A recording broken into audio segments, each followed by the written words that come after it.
iyo wemereye Imana irakubakira. Iyo wemereye Imana igakora igikorwa cayo mu buzima bwawe, wewe mama, wewe papa, urugo rurubakwa. Kandi ntigubakwa gusa kubw'ineza yamwebwe babiri, ariko no kubw'uruvyaro. No kubw'uruvyaro. Kuko ntituri twebwe twenyene babiri. Hari abadukomokako, hariyo n'abandi. Ariko tubaho ubuzima tuvuga duti Mana, sinshaka kubaka nkuko ndavyumva, ariko nshaka kubaka nkuko wowe uvyumva, kugira bize bigirire akamaro abazodukomokako. Twaragize imyaka 3 ya mariage yacu ari nko mu kuzimu. Kandi rero abarundi ntibavuga, barazi kunyegeza, sinzi aho babitwigishirije, tuzi kunyegeza. Yani niyo dupfa en silence. Mwagira kuba abarundi mugaca mu babakizwa. Yo nayo ikaba indi dimension ya kabiri yo kunyegeza. Hama hejuru nivyo ni muimbaji na mimi niko muhubiri. Tuje kubwira abantu ngo urugo ruko ruratunarira impossible. Yindi shuka ya gatatu. Ni imfura iwabo nkaba umwana wa nyuma. Muca muvyumva ingene bimeze. Imfura umwana wa nyuma. Ivyo vyonyene birashobora kuba intambamyi mu bijanye n'ingene mwese mubibona. Abantu mu rugo bameze kumwe baba bagowe. Adamu na Eva bishwe nuko babona ibintu kumwe. Iyo hagira umwe agira opposition ntitwari kuba turi mu kaga, ariko babibonye kumwe. Na Ananiya na Safira hageze kwiba Imana babibonye kumwe, baca babahamba umunsi umwe. Iyo mu rugo mwama mubibona kumwe, mupfira hamwe bakabahamba hamwe. Rero Imana ntiyaduhuje ngo tubone ibintu byose kumwe, ariko Imana yaduhuje ngo mu butandukane bwacu dushigikirane, umwe akoresheje ingufu ziwe agatabara intege nke za mugenzi wiwe. So kuza mu rugo ngo ushake guhindura uwo mwubakanye ngo abone ibintu nka wewe ni objectif itagiramwo Kristo na gatoya. Ndashimiye Imana cyane muri kino gitondo. Twebwe twubatse turi bato, turi bato cyane. Yarafise imyaka 26 na ifise imyaka 21. Imana yaduteye iteka cyane, ariko ntivyari vyoroshe kuko kubaka nyene muri bato, ariko ndashobora gushingira intahe uruhara rw'agakiza mu buzima bwacu no mu bijanye no kubaka urugo rwacu. Nukuri ntituraba specialist, nta nuwo ndabona umu specialist urugo cyane waronse diplome, ariko iyo wemereye Imana irakubakira. Iyo wemereye Imana igakora igikorwa cayo mu buzima bwawe, wewe mama, wewe papa, urugo rurubakwa. Kandi ntigubakwa gusa kubw'ineza yamwebwe babiri, ariko no kubw'uruvyaro.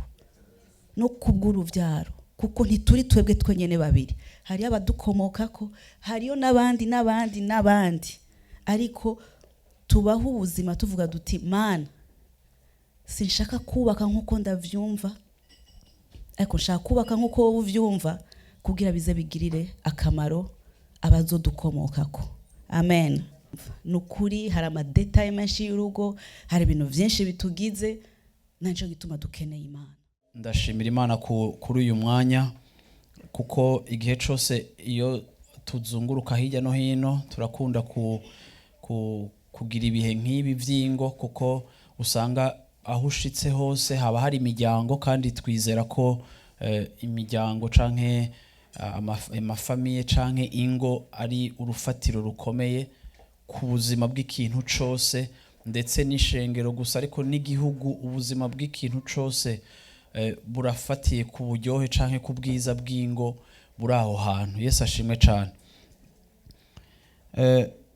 Kenshi hari igihe usanga hariho ikibazo umuntu abona mu buzima. Umuntu umwe yaravuze ngo abantu bariga ibintu byose. Iyo mugomba kuronka permis de conduire y'imodoka, murasoma ibitabo, mukiga amatara yo mwibarabara, mukiga ibintu byose, hama mukagenda gupasa teste, hama bakabaha permis canke mukadubura. Hari abicaye ngaha badubuye, kuravyumva. Ndabona ari benshi abadubuye, uravyumva. Siko ukadubura, ariko murabe mu buzima uzosanga ibintu byose abantu barafata umwanya ukwiye kuvyiga, ariko birantangaza igene mariage ari ico kintu rimwe rimwe dufata n'umwanya muke wo kucigako kandi n'ivyo bindi kumbure banka yuko ufashe imodoka udatahura code ya route hava umena abantu kabamara ariko ngenda kubwiye ko buryo n'umuntu yubatse aja kubaka atigishwa nawe ne yica vyinshi cyane kurusha n'ivyo umuntu yo kwicare muri autoroute bongo kwere sivyo so usanga ibindi bintu byose mu buzima turavyigako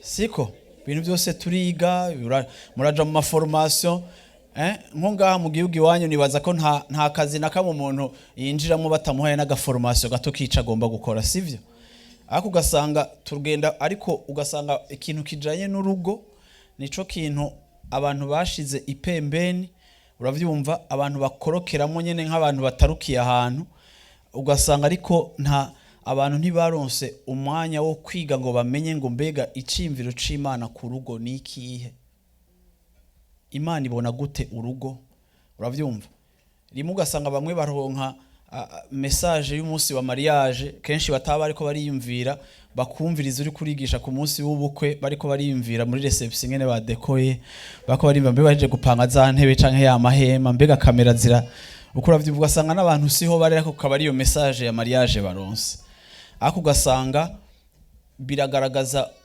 intege nke tugirana mu kintu c'akamaro kandi c'inkora mutima birumvikana rero ingene ingo zitugora zikanaturemera kandi bihuriranye ko zozo zifise n'umwansi yameza amenyo uravyumva afise uburambe mu ntambara yitwa satani atakindi urabizi mbega mari mubizi ko Bibiliya ahantu hambere ivuga satani muvugira muri mariage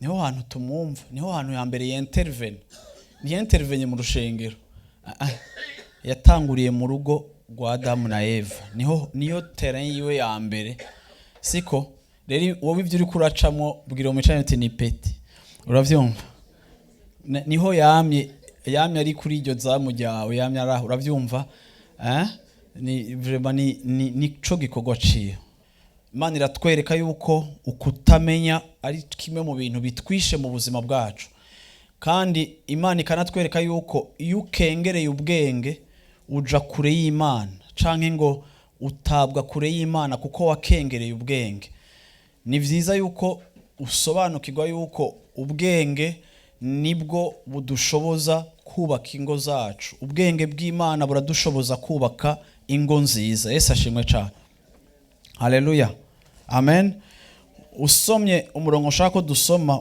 ni muri proverbe canke imigani 24 ku murongo wa 3 unsomere mu kirundi imigani 24 ku murongo wa 3 proverbe 24 verset 3 haravuga ngo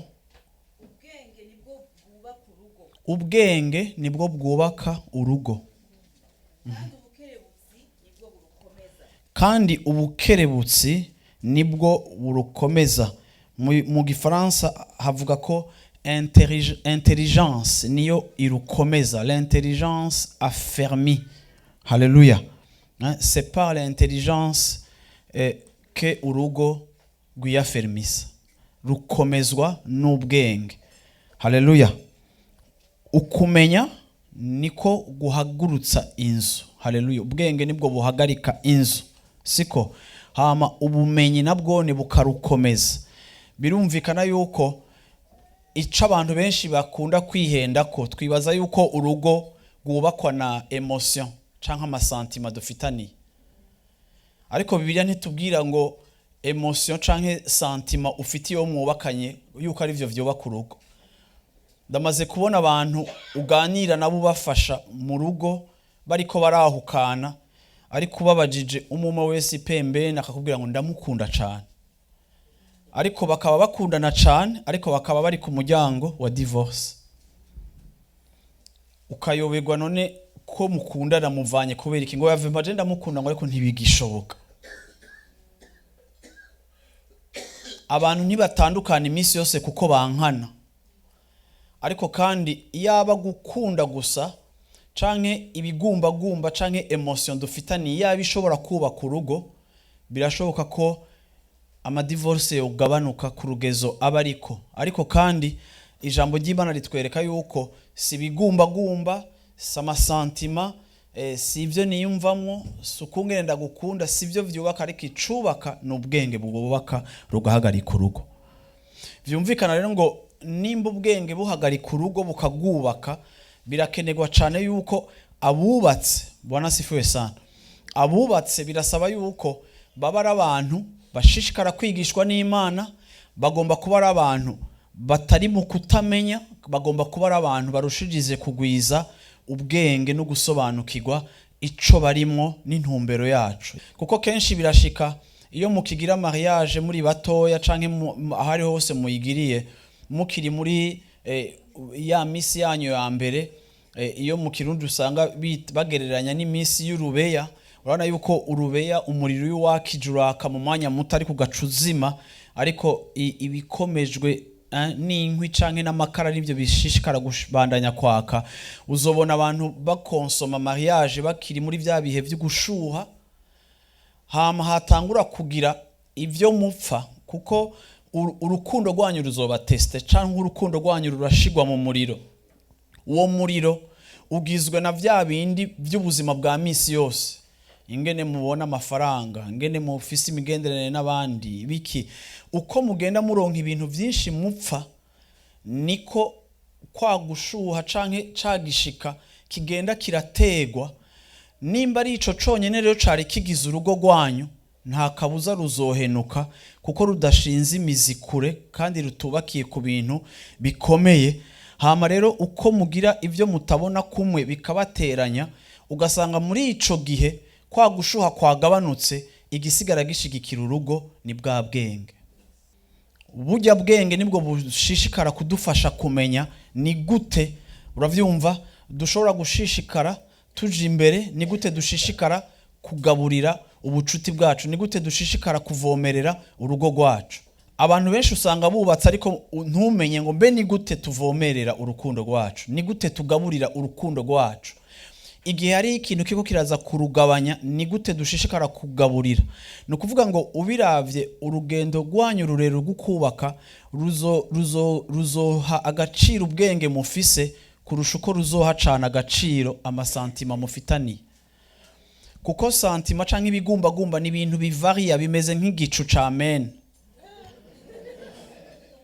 Ariko ubwenge siko, ubwenge bumeze nka systeme ya Maine. Urazi systeme ya Maine, naho igicu gipfa guhinduka, ubu mwamaze kubona ko ibikamyo byamaze guhagarara hafi y'ibarara biri pre gutangura kubareya, none yatangura gukoroka anytime.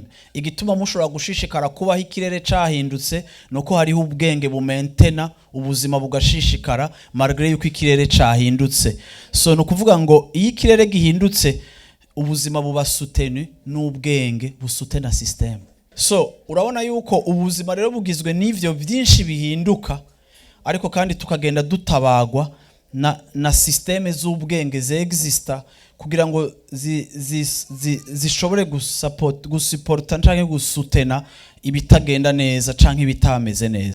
So ico rero novuga nti urugo ni ikintu c'Imana. Imana yarahagurutse ubwayo yonyene, irafatanya umugabo n'umugore ba mbere, irabahezagira, irabaha iyerekwa.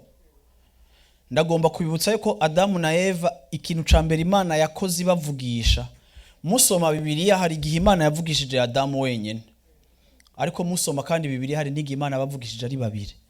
Imana yabahaye intumbero, genda mugiriki, genda mugiriki, genda mugira. Imana yashizeho intumbero. Birerekana yuko Imana yashatse kubumvisha ngo naho Adamu wamuravye ukaraba Eva ukamukunda ukavuga ngo uyu nakarakanje nakagufa kanje, ukumvura muryoherewe, naho wumvise aje kukumara irungu, ariko genda kwibutse yuko muhujwe nanje kubw'intumbero yanje. Ni mugwire, murondoke, mukwire mwisi, mudekuvre, mudevelope, uravyumva, mu explore. Imana ibaha intumbero twoza kuziga ko ziraryoshe nazo kandi ziragutse, ariko Imana ibashiriraho intumbero kugira ngo urugo rwabo rwubakire ku ntumbero z'Imana. Kuko muri uko kubakira kuri izo ntumbero z'Imana bigenda bibibutsa yuko iki ni igikorwa twinjiyemo kiri sacre, ni igikorwa twinjiyemo c'ubumana. Iyo twubatse tuba tumeze nk'abantu bagize gute, binjiye muri ministere, sinzi ko novuga, binjiye mu gikorwa c'Imana. Nico gituma urugo niyo migenderanire ya mbere twinjiramo turahira. Iyindi migenderanire yose murimo nta numwe yarahiye. Nta warahiye ngo papa wawe yitwe papa wawe, nta ndahiro mwagize ngo mama yitwe mama, nta ndahiro mwagize kugira ngo abo muvukana bacike abo muvukana, nta signature mwashize ku migenderanire yose murimo. Signature yonyene mwashize ku migenderanire ya mariage.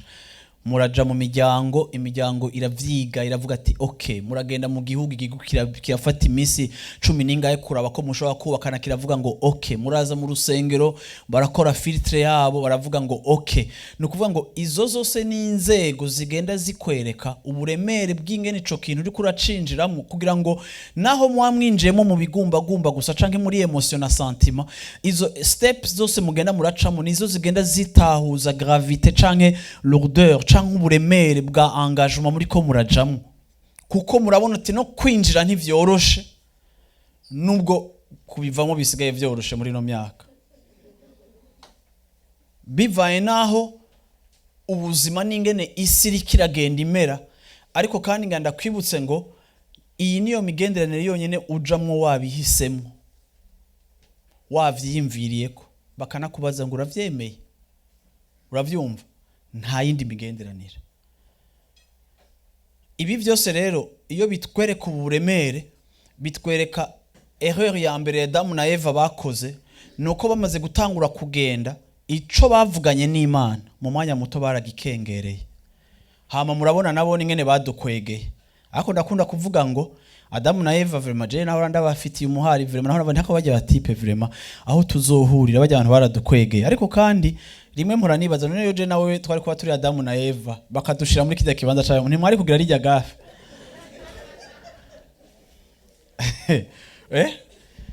si iyo abantu barabira kure uwumva menga baradukwege. Ariko kandi namwe mwosanga mumeze nka Adamu na Eva, mbarizo mwicaye tiwo ari kubigenza gute.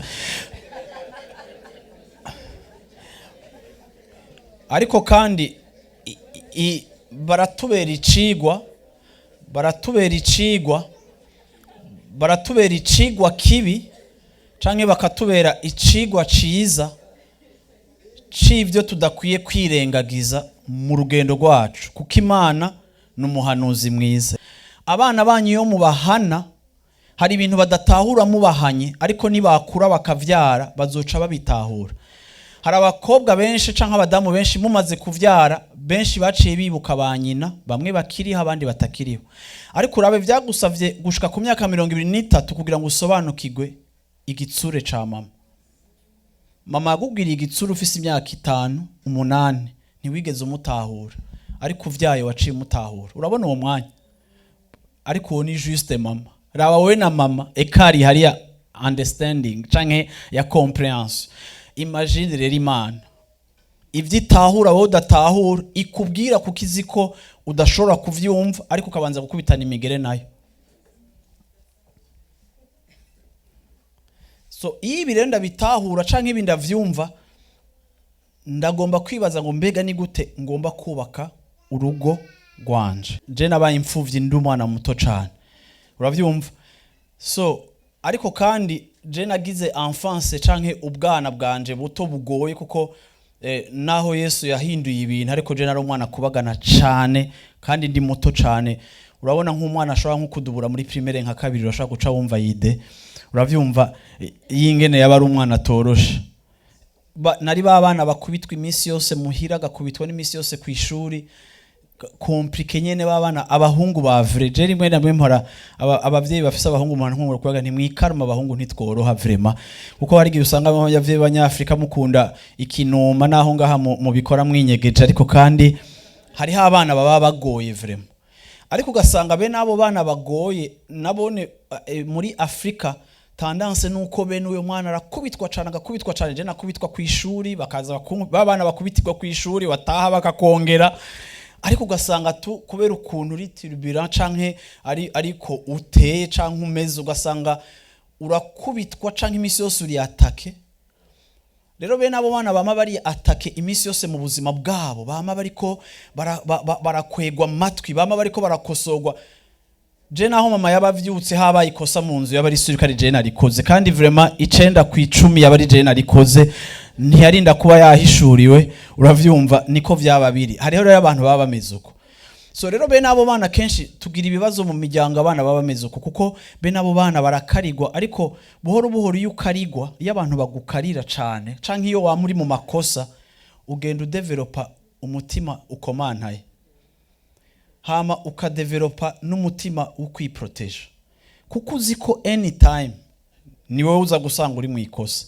So bigutuma kuba umwana w'amayeri, bigutera kuba umwana yiproteja, yiyubakira ibihome, kandi ukagenda wirinda ikintu cyose coza kugukosora, kuko correction icika nk'ikintu kigucisha bugufi, kuko baragukosoye gushika naho imisi yose ukagenda wubaka ibihome vyo kugira wirarire, kuko correction zirashikana zikakudiminiwa, ukumva uriko uratagaza agaciro. Naho uburi umwana muto uradevelopa ama reflex ya protection. Jero ncankura ameze uko, ego Yesu arankiza, ariko kandi rimwe na rimwe ikintu nabonye muri psychologie baravuga ko nta kintu kiza n'umuntu muri maturité kigeza ku rugezo rwa mariage.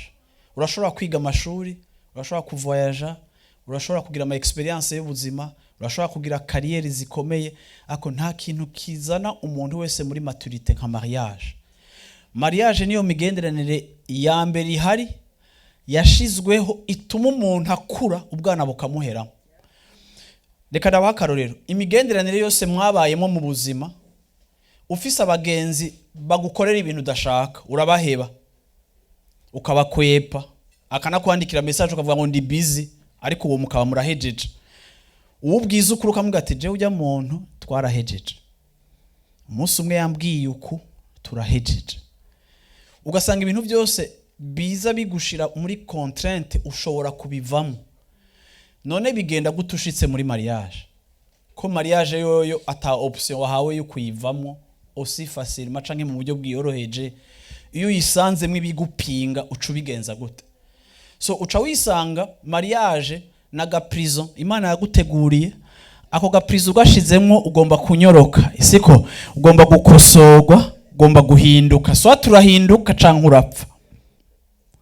Nico gituma dushika muri mariage tutabohotse, hama bo twubakanya akabari bagira amasanganya.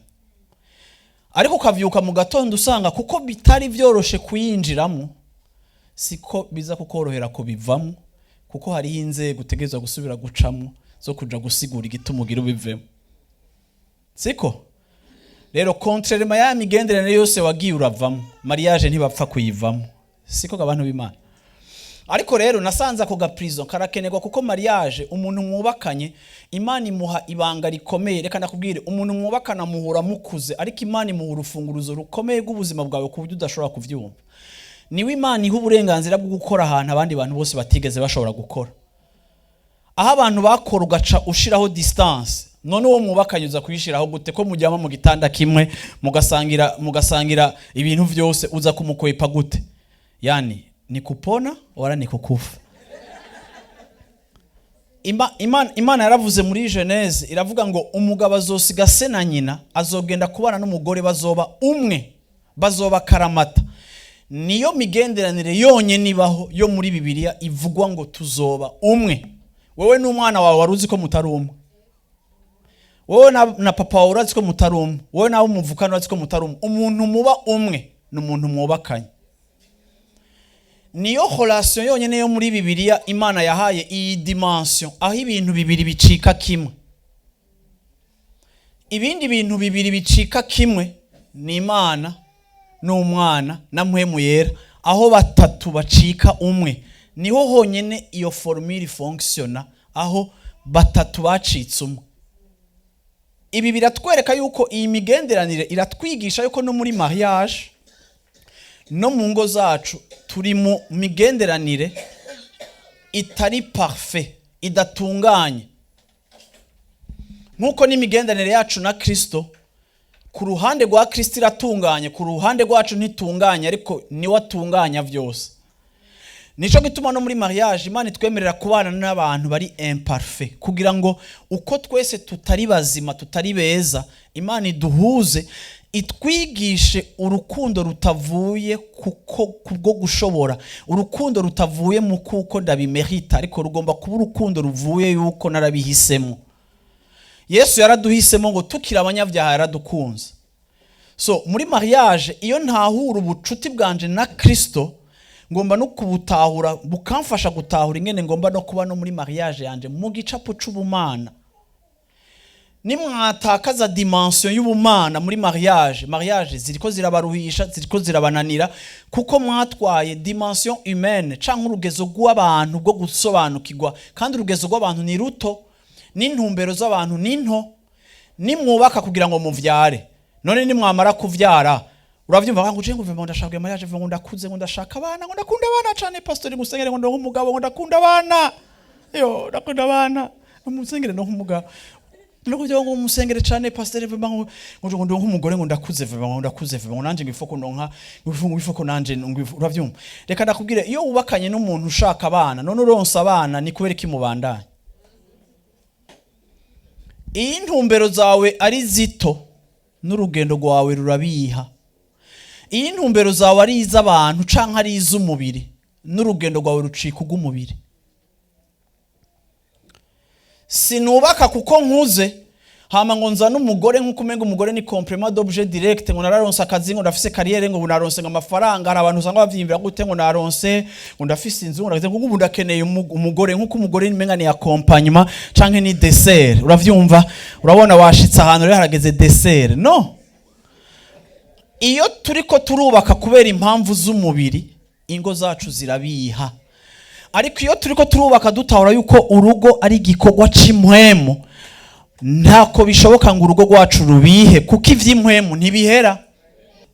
Nako navuga nti jewe kuko kuntu nakuze ngize mariage rero umugore wanje agaca yubahuka rero agatangura akavuga ibintu bitameze neza muri je, nkavuga nti aha rero ntibakora ko iki n'igiti kiturigwa epurutana no muvuga butumwa, uravyumva muvuga butumwa yakumuriro, ariko ukagira mariage ugatangura kubona mariage irikira kunanira kandi uvuga mu ndimi.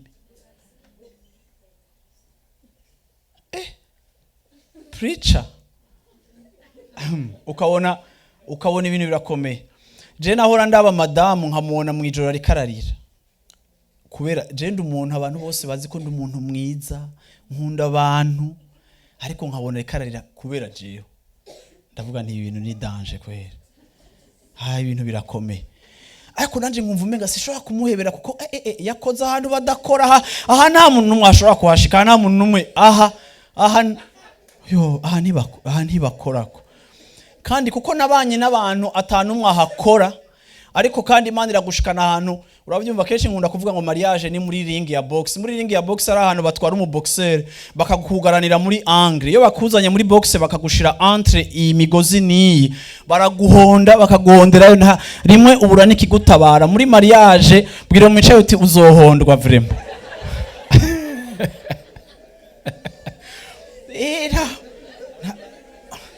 Uravyumva, swa turatanga imihoho canke ugapfirayo.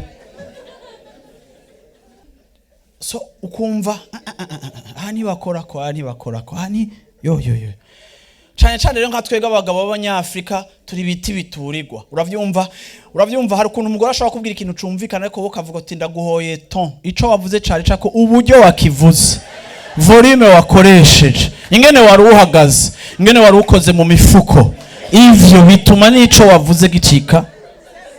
Abagabo b'abanyafrika amina kubasana. Hama hagataho onya nkagenda kwigisha, nkaja kuvuga ubutumwa, uravyumva muri rukaka, ariko nkumva natashe, uravyumva nkumva gusa ndabuza amahoro, nkumva umenga vyamye bingora kumva ko je novuga ubutumwa hari umuntu ari karampinga kubera ikintu dupfa. Ivyo bintu namye numva ko je noca ndemission, kwicara muri eglise nkumva ko hari umuntu ari karampinga, mfise ico ndamwiyagirizako ntaragitunganya, narumva ko na microphone no yiheba. So iyo ni exigence mu vy'imwemu nishirako, ariko ndashobora kubona ingene imigenderanire mfitaniye n'Imana yatabaye mariage yanje.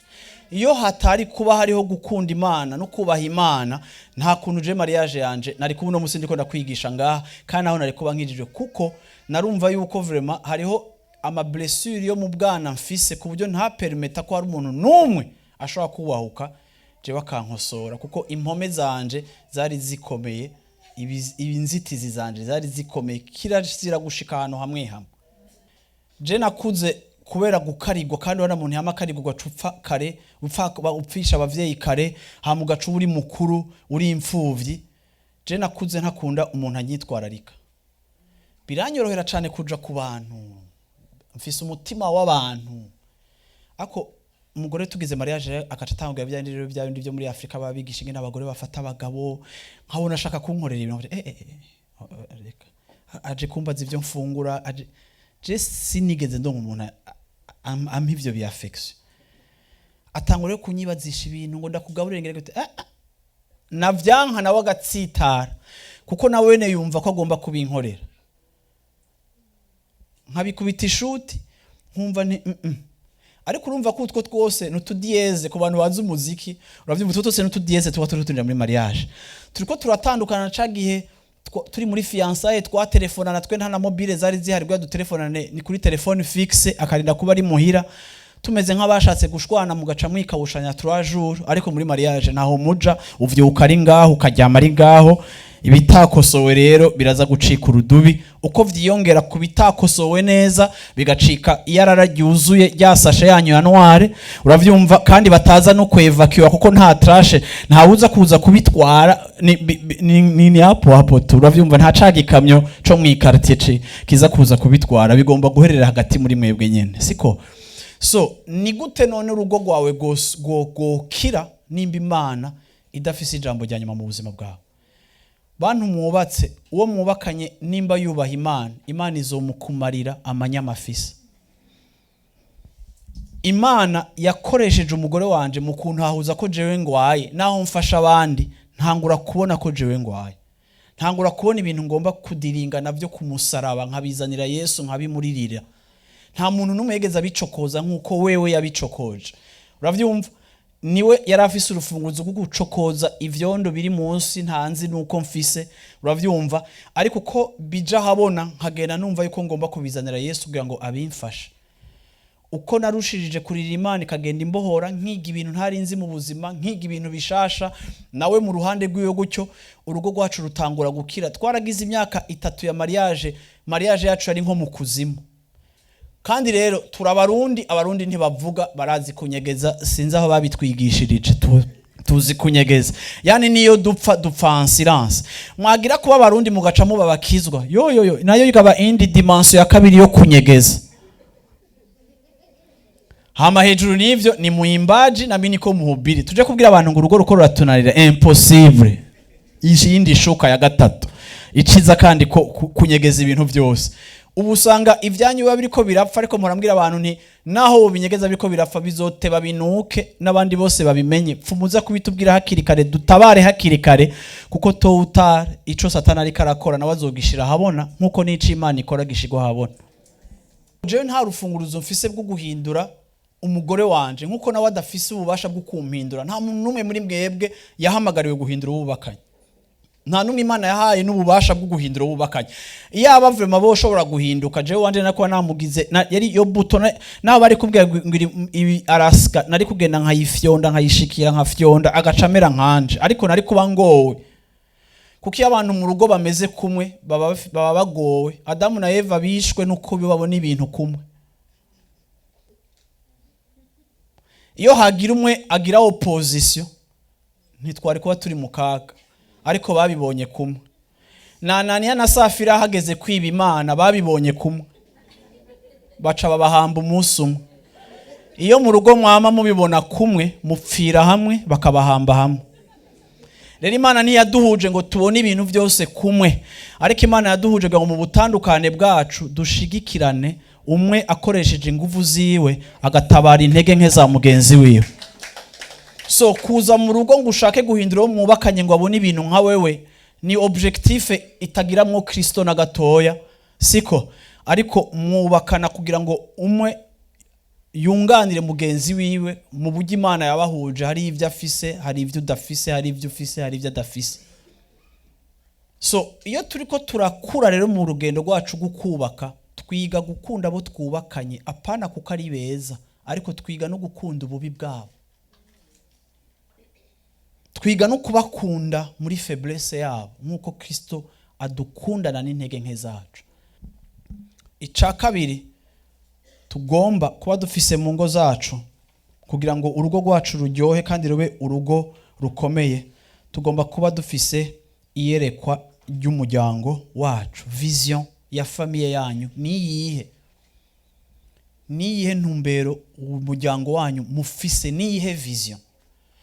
Yosuwa arabivuze neza, yaravuze ngo uyu munsi muhitemo uwo mukorera, ariko jeho n'umuryango wanje twahisemo gukorera uhoraho. Yosuwa yari umuntu azi neza we n'umuryango wiwe aho bariko baraja. Paulo abwira Timoteyo canke abwira Tito, abo bose yarabereka ngo ni haba hari umuntu yipfuza kuba umurongozi, murabe ingene yubatse urugo rwiyo, kuko ataworongora ishengero rya Kristo yananiwe kurongora umuryango wiwe. Biboneka yuko mu cimviro c'Imana leadership canke umuleader tumurabira mu rugezo rw'igipimo, tumurabiramo n'urugezo urugo rwiwe ruriko ruratwagwa mu murongo mwiza, kugira ngo twizere ko yorongora ishengero kuko yarongoye umuryango wiwe. Ariko kandi ntushobora kurongora umuryango, ntushobora kurongora famille neza mudafise aho muri ko muraja. Kenshi muraza mukimuka mukava muri Afrika mukaba mwarasengeye visa mukayironka mugashinga intahe, mwashika ngaha ya visa igatangura kubakwegera, ukayoberwa none visa Imana yebahaye kugira ngo muze gukubitanira imitwe hano hantu. No, ariko igituma mushika ngaha bikaba nabi nuko mwashitse ngaha mwese muronka igiceri. Madame arahembwa, monsieur arahemba. Mukiri muri Afrika kumbure ntibyari bimeze gutyo onye. Umwe wese afise ashaka gutwara ifaranga giye, umwe wese afise ashaka gukoresha ikintu gute. Ugasanga muri famille abantu bafise iyo baja hatari hamwe. Iyo tudafise vision iri claire y'umuryango wacu, y'uruvyaro rwacu, yaho turiko turaja, iyo vision ntibe ari claire, ukutabona kumwe ibintu bizoduteranya. Na Bibiliya avuga ngo babiri ntibojana batasezeranye. Hari ahantu mushika umwe agashaka gufata inzira yiwe, uko umwe afatiye ububamfu undi y'uburyo, intambara zikaba ziratanguye, umuriro ukaka mu rugo kuko mutabona ibintu kumwe. Harageze ko mwicara nk'umuryango, ntimuracererwa. Harageze ko mwicara kuri amwege mutarubaka, hoho murahiriwe cyane, ariko ni vyiza yuko mwidefinisa nk'umuryango. Mbega turiko tujahe? Mbega ni gute umuryango wacu ugomba gukorera Imana? Mbega ni gute tugomba ikiniki? Ni hehe turiko turaja? Mbega ni ikihe gicapo? Ni ikihe kintu ubuzima bwacu buriko burubaka nka couple? Ni hehe hantu? Ni irihe yerekwa ku buzima bwacu? Uko ivyo mubisengera mukabiganirako, mu myaka 5 opportunité zizoza, mu myaka 5 intambara zizoza, muzokwama mutabagwa nuko mufisi yerekwa riri clair, kuko muzomenya ingene mwiyadapta bivanye n'igihuhusi, ingene mwiyadapta bivanye na opportunité, muzomenya ingene muvyifatamo kuko byabasanze mufisi yerekwa.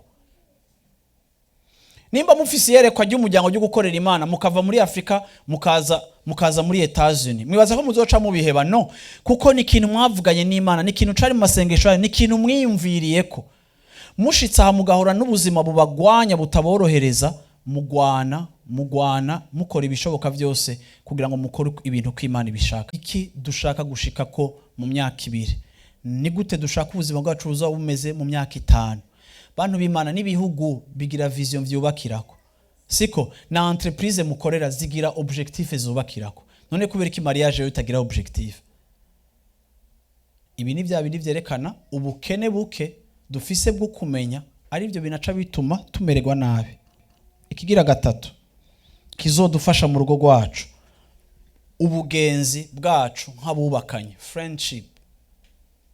Ubugenzi bwacu, nasanze hari abantu usanga bubakanye ariko atarabagenzi. Iyo mudakora ibikuza ubugenzi bwanyu, hari gihe uza gusanga urugo rwanyu rusufa canke rubabazwa. ndakunda kubibona uzosanga umuntu w'umugabo avuga ngo nacemva mu bagore ugasanga kenshi abagabo twibaza ko ifuko tuganira n'abagabo abagore twibaza ko abagore boganira n'abagore ugasanga nta kibanza kihari cuka bubakanye bubaka ubugenzi umugabo n'umugore bavuganye sinzi ko gahari ko bimeze ugasanga bavugana ibintu by'amarasiyo bakavugana iby'amapamperse bakavugana ibintu bya loyer bakavugana ibintu nyene bahejeje ivyo biganiro ukazobonye harabaye silence umwe agafata telecommande uravyumva uwundi agaherekeza ugasanga abantu umugabo n'umugore s'abagenzi ntibashobora kuganira n'iminota 5 kuko rimwe kumbure bibaza yuko mwubakanye mudashobora guhuza ibintu uravyumva ugasanga rero umugabo aryoherwa ari mu bandi bagabo umugore akaryoherwa ari mu bandi bagore ariko ugasanga ubugenzi bwanyu kuko atabuhari kandi mutashishikaye kubukuza iyo muri kumwe harabe hirungu ugasanga nk'utwe muri Afrika bashaka ko nk'umuntu w'umugabo bidashoboka ko yirirwa muhira aca yumva irungu rimwisha umenga yagira apfe foko rabi yasohoka aja guhwema imwe muzo hanze kuko uravyumva bene madamu kwanza banamaranye amasaha menshi baca bagwana kugira ngo amahoro abe menshi foko asohoka akarabi yaja ubugenzi ni ikintu kigaburirwa kandi kigomba gukuzwa rero ni gute dukuza ubugenzi bwacu no kwiga kurondera ibiduhuza ivyo duhuriyeko ivyo no kwita centre d'intérêt canke common ground uravyumva ahantu muza mugahurira ku kintu kanaka muhurirako nimwibaze ngo ubugenzi ni ikintu gipfa kwikora ariko kiriyubaka abantu benshi muri mwebwe uzoza gusanga mwaragiranye na mariage mutatanguye muri mu bintu vya mariage mwarabagenzi cyane mu bugenzi bwanyu burateba burabaviramo gucika umugabo n'umugore ariko amadosiye yo mu rugo mupfa uyu munsi yarasambuye na bwa bugenzi iyo mutarabagenzi ntimurushiriza kuronka akaryo kukumva ingene uwundi yiyumvira kandi ngenda babwire ngo uko imyaka 5 ihera mwese murahindura ingene mwiyumvira ahanini ya mariage ifise uruhara runini mu bugenzi kurusha muri sexualité mwari mubizi nimwibaze ko igihe Adamu yabona Eva yabonye aspect ya sex ariko yabonye umuntu basa adasa na bya bikoko yita amazina adasa n'Imana amubonamo umuntu uravyumva asa nawe no kuvuga bashobora gukompoza iyi niyo facteur canke niyo aspect ikomeye cyane muri mariage kurusha n'ibindi bikurikira bikaza biyubakiyeko ikindi rero ca kane igiceri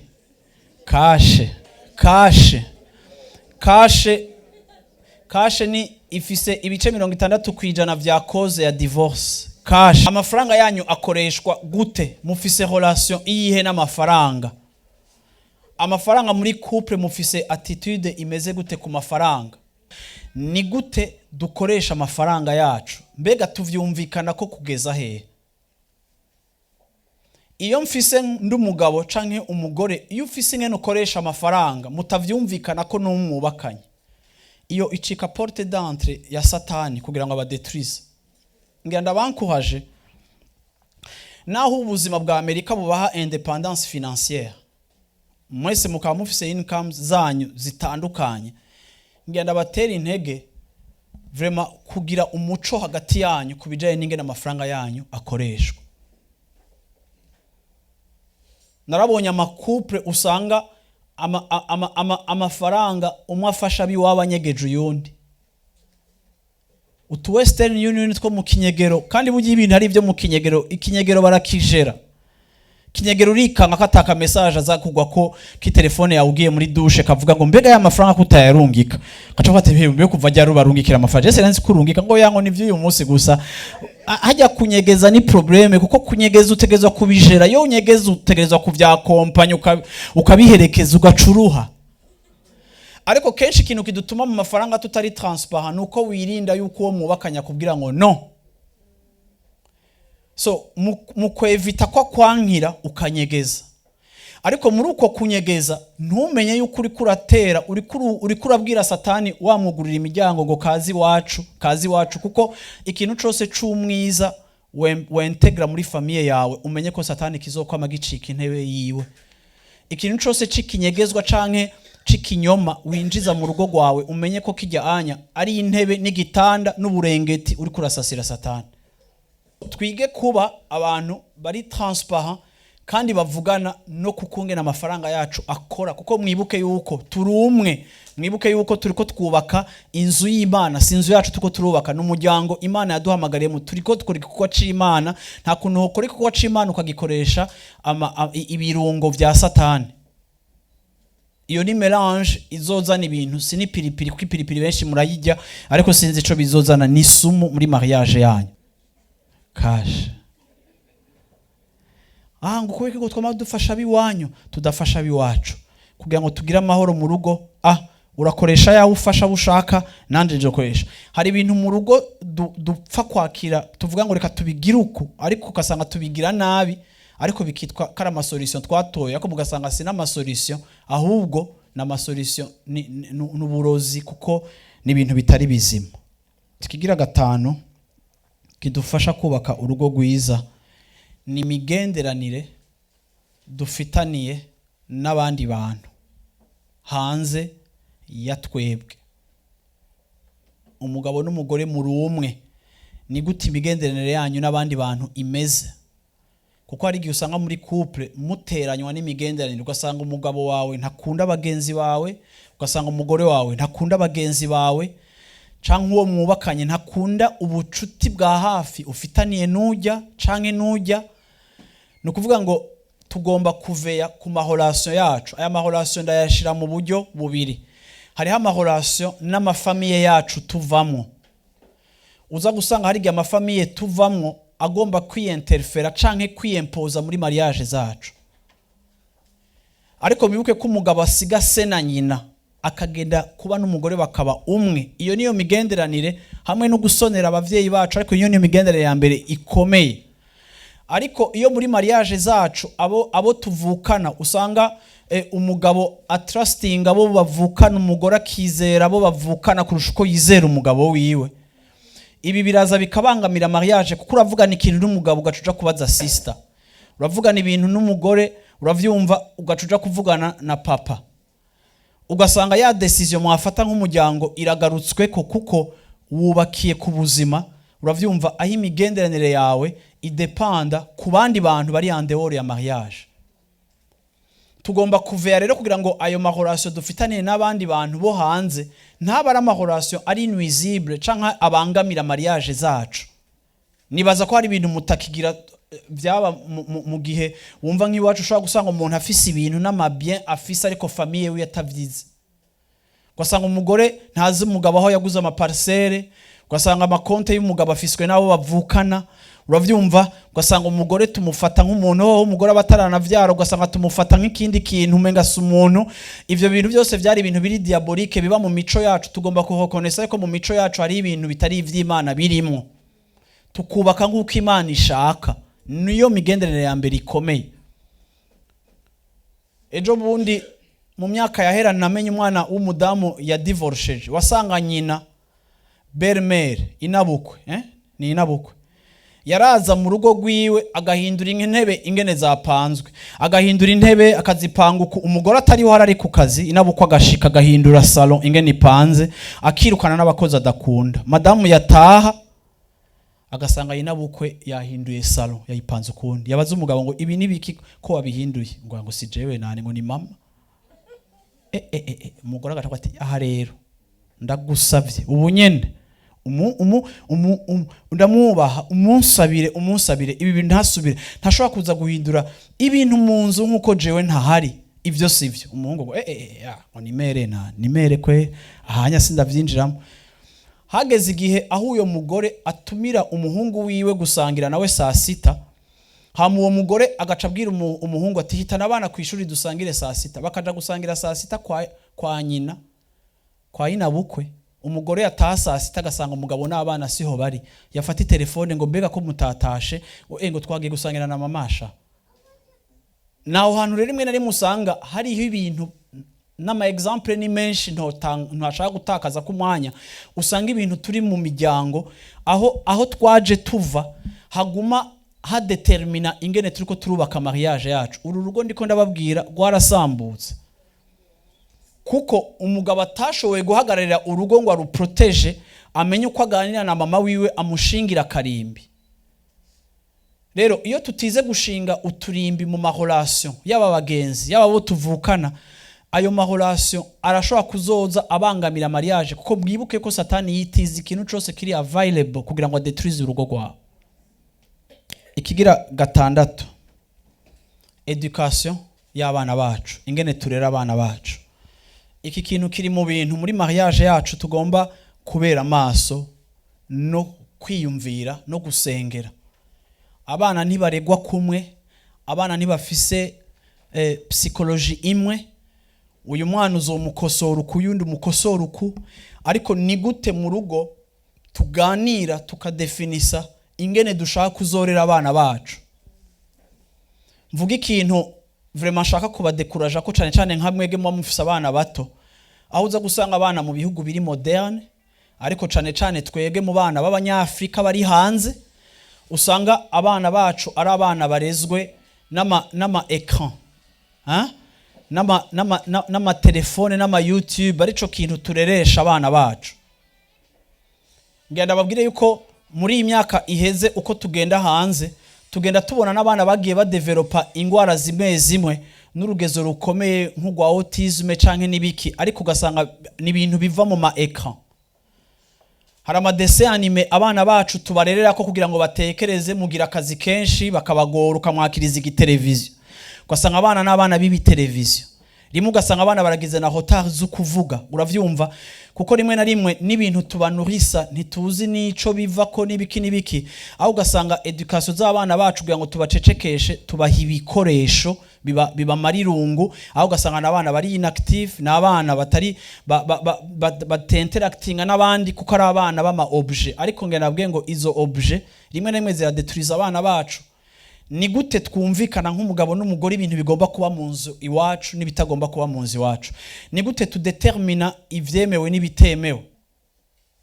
Ni gute abana bacu tubokupa n'ibintu bifise ico bibamarira, bibugurura umutwe, atari entertainment, bifreezinga gusa mind yabo, ariko atakintu cugurura ubwenge bwabo. Ariko tukabagira abana aho usanga abana banyata n'umuntu bashobora kuvugisha ko terima barabaye abana b'ibikoresho n'ama objet, nta nayambo bashobora kuvuga. Hama ugasanga rimwe na rimwe muri couple hama hari uri faible ku bana kurusha uyundi. En general abagabo bari faible ku bana rimwe na rimwe kenshi. Ibice vyinshi kwijana abagabo turi faible ku bana kurusha abagore. Je murumva uko kuntu nakuze nkarigwa, nakuze bingora gukara. Kuko gukarigwa n'ibintu jewe numva umenga vyaranyononye. Ca wumva rero nkaca mba papa w'abakobwa yari terrible. Jege nagira mariage navuze nti mana ubu rero twumvikana. Je nakuze mvukana n'ibihungu, ndagusavye ntuzunye mu mwana w'umukobwa, ndashaka abakobwa. Nironkeye abakobwa nahakwa kumva umenga ndakwije igitigiri canje kwera, uravyumva. Ariko kandi cubona rero ingene nca ndabafata, nkaba mfise umugore w'umuhererezi, atanu umuntu umwe yegeza mukurikira ngo afitinisha, yani baramuftinishije ariko we nta numwe yaftinishije, be nabo baba bameze nk'abajeshi. Nukuvuga ngo ikintu cose abana bashaka barazi ko papa ari faible, naho ko bari gatoya kana karamenya kuri faible, kakamenya ko mama ari radical. Ako narihaye principe ico mama zokwanka nanje nzocanka ntabanje kwiyumvira. Nkaca mfuma ndamuhamagara mu cumba ngo tugire inama, nkabwa ntibana urusha abana, urusha vraiment, we nawe vraiment ubwo busirikare bwawe bakwiye kuba demobilize, kinigiye cyo guhagarika intambara, urusha vraiment bahebere. Namupanga akaba ready kubahebera, yaza rero agacaza ari wabihindura, bakabona ko uwafashe ingingo ari wayivuyeko. Hamaje naje nkacamba inyuma nkavuga ni amina, uravyumva. Ariko abana ntibabone yuko jewe nshobora guhindura decision mama yafashe, kuko uri kurabriza autorité y'uwo mwubakanye mu maso y'abana. Kandi naho no mupanga ntayiveko, mfuma ndabisengera, ariko nta droit mfise yo kumuyopozako, kugira ngo iyo harmonie niyo respect mutuel abana tubarere babona ko tuyifitiye abavyeyi, kugira ngo nabejo nibaza kubaka ingo zabo baze bamenye ico basonera. Icindwi, organisation y'inzu yacu, uravyumva. Emploi du temps mu nzu wacu biri organize gute? Mwebwe biragoye kuko rimwe hari gihe akazi umugabo akora arataha umugore akaba arasohotse, siko? Ariko kandi ivyo ndabisengera kugira ngo Imana ibugurire imiryango, kandi ku mugoroba ndaza kuba nsengera ikintu kijaye n'ico kintu, ariko ndasenga ngo Imana ibugurira imiryango ibashikane ku rugezo aho ibastabiliza mu buzi bwanyu, ariko via famille ke exista. Kuko iyo imyanya yanyu itahari, umviriza mu buzima uronka ikintu kimwe ugatakaza ikindi. Mwari mubizi? Bwira mu micanye uti uronka kimwe ugatakaza ikindi. So hari igihe usanga hari opportunité ziri imbere yanyu, ariko zimwe zishobora gutuma mutakaza imigenderanire ya famille zanyu. Imana ibahe stabilité ku buryo mu myaka iri imbere, mu gihe kiri imbere, Imana ibugurira imiryango aho vido famille ishobora kubaho ikeexista nk'umugabo n'umugore, uravyumva, hama mukanategekanya ingene inzu zanyu ziri organize, ingene ibikorwa vyanyu biri organize mu mazu iwanyu, n'uyuhe mwanya wo gufungura, n'uwuhe mwanya wo kuryama w'abana, n'uyuhe mwanya wo koga. Ugo rutonde ruza rukaba mu nzu, rukaba style de vie. Mwibuke yuko imwe muri heritage muha abana banyu ni style de vie yo muhira. Kimwe mu bintu bishobora kudutuma tutubaka neza muri famille ni ingene twarezwe muhira.